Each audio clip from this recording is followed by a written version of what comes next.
Shalom, selamat pagi. Kita kembali jumpa. Kita mau belajar di pagi yang indah ini dengan sebuah judul, yaitu memperhalus khotbah tentang persepuluhan. Memperhalus khotbah tentang persepuluhan. Saudara yang dikasihi oleh Tuhan, hari-hari ini teologi kemakmuran begitu disorot, bahkan diserang habis-habisan oleh penganut teologi salib Kristus. Kenapa? Karena dua teologi ini sangat bertolak belakang.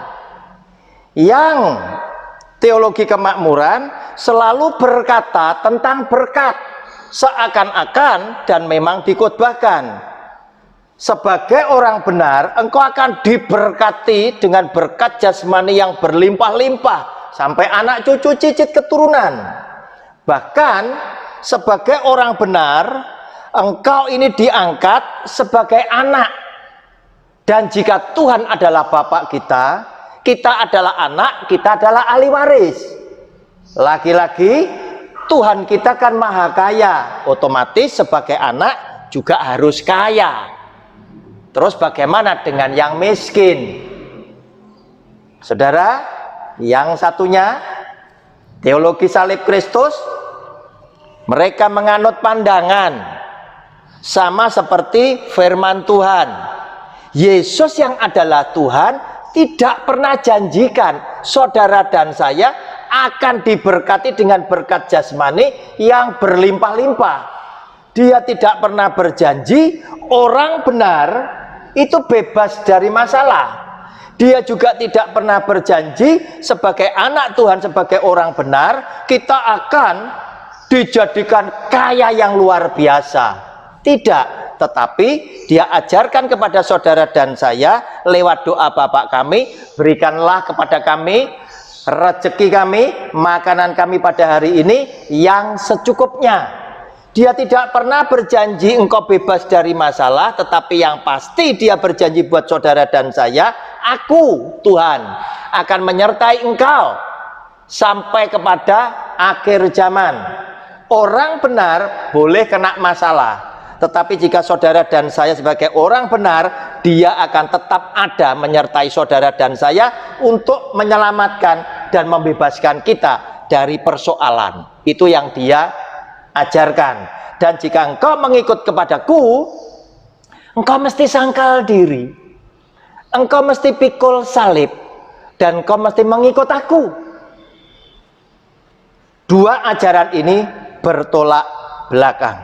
Saya yakin seorang pendeta yang menganut teologi kemakmuran, kunci terutama teologi kemakmuran, engkau boleh ganti baju apa saja. Engkau boleh katakan, saya bukan sedang mengajarkan teologi kemakmuran, tetapi teologi kebijakan, terserah. Atau teologi apapun. Tetapi kunci daripada teologi kemakmuran, dititik beratkan utamanya adalah persepuluhan. Yang menjadikan keluarga hamba Tuhan tertentu menjadi kaya, bahkan sangat kaya raya, dengan gereja, gedung yang megah, dan lain sebagainya. Mereka, saya yakin, tahu bahwa persepuluhan itu masuk hukum Taurat. Tetapi ada banyak pembicara dari mereka yang pura-pura bodoh. Saya yakin mereka bukan bodoh. Kenapa? Karena dilihat dari gelar pendidikan formal mereka tentang teologi, ada banyak gelar di belakang mereka punya nama. Tetapi mereka berkhotbah demikian karena mereka tahu bahwa persepuluhan itu masuk dalam hukum Taurat, dan hukum Taurat sesungguhnya sudah tidak perlu kita lakukan seiring dengan Kristus datang dengan hukum kasih karunia, dan dia mati di atas kayu salib tebus dosa saudara dan saya, sehingga siapa yang percaya kepada dia diselamatkan oleh Tuhan Yesus. Sudah tidak perlu dilakukan lagi. Kalau hukum Taurat tidak perlu dilakukan lagi, otomatis persepuluhan ini juga akan selesai. Nah, untuk itulah khotbah ini diperhalus. Tetapi jemaat yang tidak mau memeriksa firman Tuhan akan menjadi bingung dan ragu-ragu. Akhirnya supaya mereka tidak mengambil keputusannya sendiri karena nggak tahu kebenarannya, mereka mengikuti gembalanya seakan-akan Tuhan, kalau aku salah, gembala itu yang salah. Saudara yang dikasihi oleh Tuhan, kita lihat lebih dulu satu ayat firman Tuhan dari Ibrani pasal 7 ayat 5 yang berkata demikian. Dan mereka dari anak-anak Lewi yang menerima jabatan imam mendapat tugas menurut hukum Taurat untuk memungut persepuluhan dari umat Israel, yaitu dari saudara-saudara mereka, sekalipun mereka ini juga adalah keturunan Abraham. Saya yakin para pembicara teologi kemakmuran itu tahu kalau persepuluhan itu masuk di dalam hukum Taurat. Tetapi kemudian mereka berkhotbah berkata, persepuluhan itu ternyata yang pertama kali dilakukan oleh Abraham ketika Abraham habis menang perang, membebaskan Lot keponakannya, dan dia berjumpa dengan imam Allah yang maha tinggi, yaitu Melkisedek. Melkisedek bawa roti dan anggur memberkati Abraham, dan saat itu Abraham memberikan 1/10 dari rampasan perang yang terbaik kepada Melkisedek. Siapa Melkisedek itu? Firman Tuhan katakan, dia tidak bersilsilah, dia tidak punya bapak, dia tidak punya ibu, hari-harinya, hidupnya tidak pernah berakhir, sehingga semua yakin dia adalah Tuhan pencipta alam semesta. Dan oleh karena Melkisedek mendapatkan persepuluhan dari Abraham, sedangkan pada saat Abraham hidup, Taurat belum ditulis oleh Musa karena Tuhan belum perintahkan Musa dan Musa belum lahir. Sehingga lewat khotbah ini seakan-akan benar pembicara itu berkata bahwa persepuluhan ada sebelum hukum Taurat, sehingga persepuluhan tidak termasuk hukum Taurat. Saudara, jemaat yang tidak belajar Alkitab bisa percaya, tetapi mohon maaf buat orang yang mengerti Alkitab, semua yang mengerti Alkitab bisa menilai pembicara itu pribadi yang seperti apa. Satu, bisa langsung berkata, ini bodoh banget. Bukankah hukum Taurat itu tadi seringkali disebut Taurat Musa yang terdiri dari 5 kitab pertama, yaitu Kejadian, Keluaran, Imamat, Bilangan, dan Ulangan. Sedangkan cerita tentang Abraham dan Melkisedek ditulis dalam kitab Kejadian, berarti masuk di dalam hukum Taurat. Dan orang yang belajar Alkitab juga tahu, hidup ini ada beberapa tahap. Ketika belum ada hukum Taurat yang ditulis oleh Musa, generasi yang sebelumnya Musa hidup tanpa hukum. Baru hukum Taurat turun, itu yang pertama, hukum yang dibuat oleh Tuhan lewat Tuhan menuntun Musa sebagai penulisnya. Sehingga Abraham yang bersama Melkisedek ada di dalam kitab Kejadian itu pun termasuk ke dalam hukum Taurat. Yang kedua, bukan hanya engkau adalah orang yang bodoh, yang tidak ngerti Alkitab, tetapi demi melihat reputasi engkau melayani, harusnya engkau bukan orang bodoh, tetapi lebih parah lagi, pribadinya kurang baik. Kenapa engkau sebagai hamba Tuhan tidak berani menyampaikan kebenaran? Ataukah karena engkau punya tujuan tertentu untuk kepentingan pribadimu, untuk keuntungan organisasimu, sehingga berita bohong yang kau sampaikan kepada domba yang adalah milik Kristus. Saudara yang dikasihi oleh Tuhan, ini yang disampaikan yang seakan-akan benar, tetapi untuk membuat saudara dan saya yakin keterangan saya ini benar, coba saudara lihat apa yang dikatakan di dalam Ulangan pasal yang keempat lebih dulu. Saya tunjukkan buat saudara, Ulangan pasal 4 ayat 44 saya bacakan.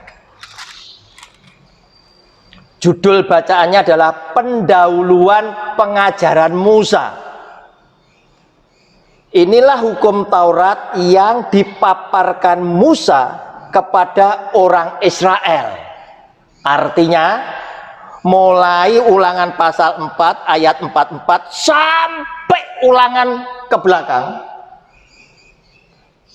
pasal 31 ayat 9, Musa itu bicara tentang hukum Taurat semua di dalamnya. Saya bacakan Ulangan 31 ayat 9. Setelah hukum Taurat itu dituliskan Musa, maka diberikannya kepada imam-imam Bani Lewi yang mengangkut tabut perjanjian Tuhan dan kepada segala tua-tua Israel. Setelah selesai ditulis, diserahkan sama Musa kepada imam-imam Bani Lewi, supaya setiap 7 tahun oleh imam-imam itu dibacakan semua hukum Taurat di hadapan umat Israel.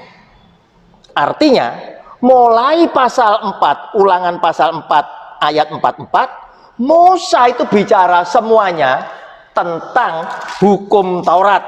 Oleh karena itu di dalam Ulangan pasal 5, saudara ketemu hukum yang pertama kali dan yang paling penting dan ditulis oleh jari Tuhan sendiri dari 2 loh batu 2 kali, karena yang pertama dipecahkan oleh Musa, yaitu tentang 10 perintah Allah, pasal yang kelima. Kemudian belakangnya tetap bicara tentang hukum Taurat, aturan-aturan orang hidup. Saudara nanti ketemu di Ulangan pasal 14 mulai ayat 22, silakan saudara catat. Saudara buka Alkitab supaya Anda yakin keterangan saya berdasarkan Alkitab firman Tuhan. Saudara ketemu persembahan persepuluhan. Anda ketemu dengan perikop bacaan persembahan persepuluhan. Belakangnya masih banyak lagi. Saya lompat aja, Ulangan 26 ayat 12. Saudara ketemu lagi bacaan tentang persembahan persepuluhan. Tidak bisa disangka lagi bahwa hukum Taurat itu mencakup persembahan persepuluhan. Dengan arti kata lain, persembahan persepuluhan masuk dalam bagian hukum Taurat. Oleh karena itu, sama seperti keterangan-keterangan saya di dalam video yang sebelumnya, apa yang dikatakan oleh Tuhan Yesus, apa yang dikatakan oleh Rasul Paulus, bahwa hukum Taurat dengan matinya dia di atas kayu salib, Yesus yang adalah Tuhan telah membatalkan seluruh hukum Taurat dan segala ketentuan dan peraturannya. Kenapa? Karena dia sudah gantikan dengan hukum kasih karunia, dan saudara dan saya melakukan seperti yang Kristus ajarkan, yaitu Matius pasal 25 ayatnya yang ke-40. Tidak usah muter-muter. Yang ditanyakan oleh jemaat jelas, to the point. Persepuluhan ini tetap dilakukan atau stop diganti dengan yang lain? Jawabnya singkat, Alkitab memberikan petunjuk, persepuluhan stop. Anda persembahkan kepada Kristus lewat Matius 25 ayat ke-40, dasarnya adalah Hukum kasih karunia yang didasarkan oleh belas kasihan, engkau datang dengan ungkapan syukur kepada Kristus karena dia sudah menyelamatkan keluarga kita, berlaku segala yang baik atas keluarga kita, dan kita sekarang datang dengan hati yang penuh belas kasihan seperti petunjuk Kristus. Persembahan ini aku bagi-bagikan kepada salah seorang saudaraku yang paling hina ini. Engkau sudah lakukan untuk aku, hanya huruf besar, engkau sudah lakukan untuk Kristus. Shalom, Tuhan Yesus memberkati.